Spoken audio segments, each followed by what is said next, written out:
আমার মতো এরকম কেউ আছেন কিনা আমি জানি না। আমার তো আম কাঁঠালের দিনে আম বা অথবা কাঁঠাল নাস্তায় থাকতেই হবে। হ্যালো এভরিওয়ান, আসসালামু আলাইকুম। কেমন আছেন আপনারা সবাই? আশা করছি সবাই খুব ভালো আছেন। আলহামদুলিল্লাহ আমরা তো আছি খুব ভালোই। মোটামুটি সকালের নাস্তাটা সেরে নিলাম, সেটা তো দেখতেই পারলেন। আর এখন একটু চা বানিয়ে নেব তুলসী দিয়ে, লেবু পাতা দিয়ে আর মশলা দিয়ে। মূলত চা থেকে কিন্তু আমি কফিটাই বেশি খাই, সেটা আসলে আপনাদের সঙ্গে শেয়ার করা হয় না।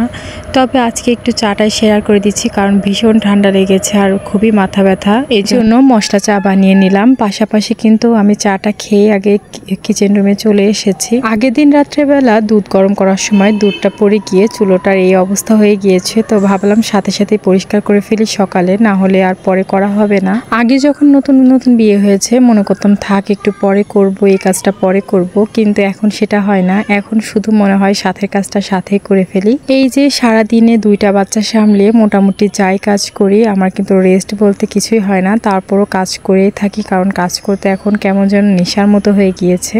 আর আমার সংসারটাকে সুন্দর করে পরিপাটি করে সাজিয়ে গুছিয়ে রাখতে কিন্তু আমার ভীষণ ভালো লাগে। আর আমার ভিডিওটি আজকে যারা এখনও কন্টিনিউ করছেন, তারা এখনও লাইক দিতে ভুলে গিয়েছেন, তাহলে প্লিজ একটি লাইক দিয়ে দিবেন আর পাশাপাশি কমেন্টও করে দিবেন।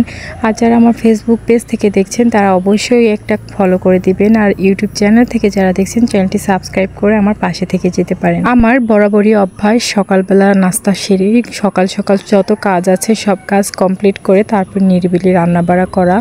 যদিও এখন দুপুরের রান্নাটা আমার করা হচ্ছে না ছোট বাচ্চার কারণে।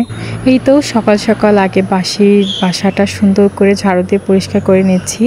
যেহেতু একটু গ্রামের সাইডে বাসা, সারা দিন নোংরা এসেই থাকে, যতই ঝাড়ু দিই তারপর নোংরা থেকেই যায়। এটা খুবই অসহ্য লাগে আমার। আর ছোট মানুষের বাচ্চা বুঝতেই তো পারছেন সারাদিন কতটা নোংরা হতে পারে বাসা। আর এখন তো সারা দিনই একটু পরপর বৃষ্টি পড়তেই থাকছে, এই জন্য উঠানের এক সাইড কিন্তু একদম শ্যাওলা পড়ে গিয়েছে, দেখাই যাচ্ছে ক্যামেরাতে। আর এদিকে ঘর ঝাড়ু দিয়ে কিন্তু আমি বাবুর কাঁথা কাপড়গুলো ধুয়ে ফেলেছি। যেহেতু আমাকে এগুলো ধুতেই হয় প্রতিদিন, এই জন্য আমি সকাল সকাল ধোয়ার চেষ্টা করি। বৃষ্টির দিন শুকানোরও একটা ব্যাপার আছে।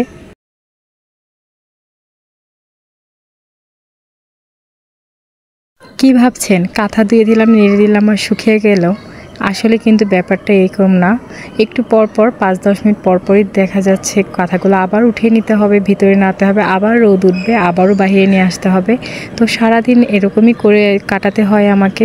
সর্বশেষ দুপুরে গোসল করে খাওয়া দাওয়া করে একটু ঘুম থেকে উঠেই চলে আসলাম একটু কাজ করতে। তখন মনে হয় 3টার মতো বাজে। এই তো আমি কফি নিয়ে বসে গিয়েছি আবারও।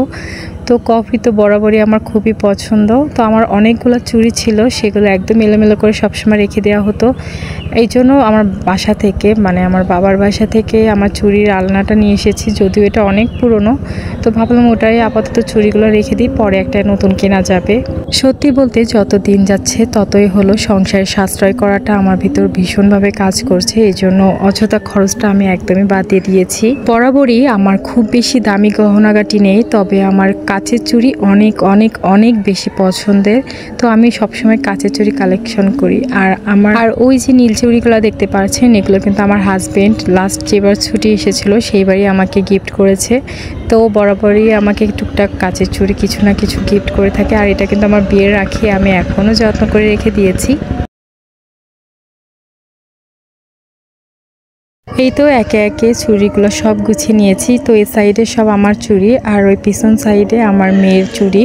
তো এইগুলো সব সাজিয়ে নিলাম। কেমন হয়েছে সবাই অবশ্যই কমেন্টের মাধ্যমে জানাবেন। আর এই তো বিকালবেলা কোনো কাজ নেই, কি করব, বাবু ঘুমিয়ে আছে, এই সুযোগে ভাবলাম আমি কাঁথাটাও সেলাই করা শুরু করি। তো আমি কিন্তু এই কাঁথাটা আমার মেয়ের জন্য করছি, আর অর্ডারি কাজও নিয়ে থাকি। তো কেউ যদি অর্ডার করতে চান অবশ্যই কমেন্টে বলবেন, আমি পরবর্তীতে আপনাদের সঙ্গে যোগাযোগ করব।